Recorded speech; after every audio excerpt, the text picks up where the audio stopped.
Good morning. Welcome to another Contemplative Intercession. I want to tackle something that feels important to me today, and that is acceptance.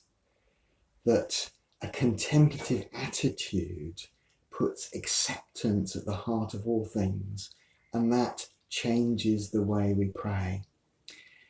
And I'm going to read you the woman caught in adultery, which is from John 8, verses sort of 2 to 11, and this is from the CEV.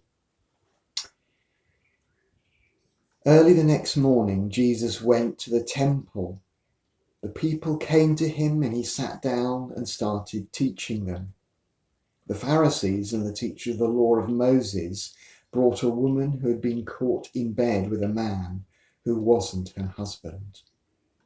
They made her stand in the middle of the crowd.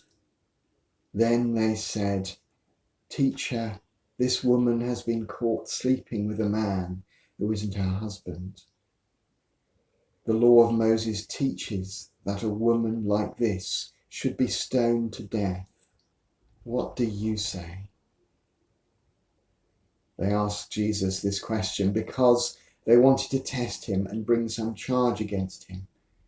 But Jesus simply bent over and started writing on the ground with his finger. They kept on asking Jesus about the woman. Finally, he stood up and said, "If any of you have never sinned, then go ahead and throw the first stone at her." Once again, he bent over and began writing on the ground. The people left one by one, beginning with the oldest. Finally, Jesus and the woman were there alone.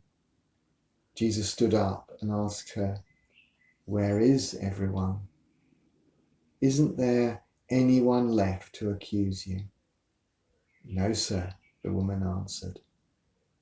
Then Jesus told her, "I am not going to accuse you either. You may go now, but don't sin anymore." I used to feel that Christians shouldn't accept things as they were, and that's sort of right.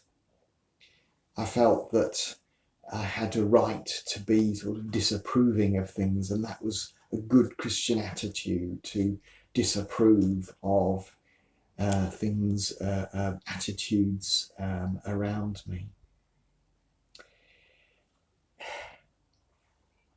So there was a sort of disapproval of morality that I didn't agree with. But I think there was a disapproval of the way things are in the world, the injustice that we see. And I have come to realise, through being more accepting of myself, that Jesus was totally accepting. He accepted people. He didn't disapprove. He doesn't actually disapprove of this woman. He is accepting of her and accepting of the sinfulness of those who brought her, with the challenge, if any of you have never sinned, then go ahead and throw the first stone at her. Reveals a deep knowledge of human nature. Jesus also writes on the ground, and people have long puzzled what he might have written. I'm sure I'm not the first one to think that the first thing he wrote was, "Where's the man?" I don't know, I haven't looked up. Maybe the Jewish law didn't think men were culpable somehow. I think the crowd would have felt very different if it had been a man who had been brought before them. Acceptance. I think we need to accept the way we are, the way others are, the way the world is, before we are able to change it. Now, I know that a sort of anger with the way things are can carry us into action, but action is necessary but can go wrong, as we're finding at the moment with the Black Lives Matter campaign. Action is needed, but things can go wrong, and it always was. I was listening to some recordings of Thomas Merton from the time of the death of Martin Luther King yesterday, which felt very appropriate. And he was saying that Martin Luther King was caught between people who wanted to protest peacefully and those who wanted to use the protests as an excuse for violence. The way of Jesus is to accept things as they are, but then to find the motivation to change things.